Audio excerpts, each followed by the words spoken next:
Hello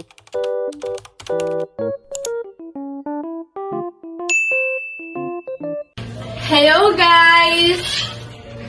Ako po si Zyra Kryszyll Aban Padera. For today's video, magluluto tayo ng frozen chicken legs para sa aming hapunan. Ito ang gagamitin nating mga ingredients. Una, chicken legs, garlic, ginger, ground pepper, sugar, soy sauce, and lemongrass. At susunod, i-marinate na natin ang chicken. Una, ang soy sauce.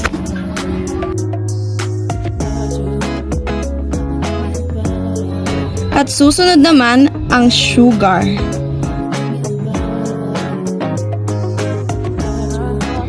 At garlic. And next, ginger.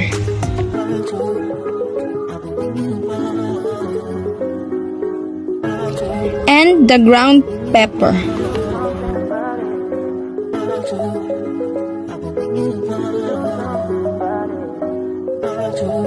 We're gonna mix it and set aside in 10 minutes.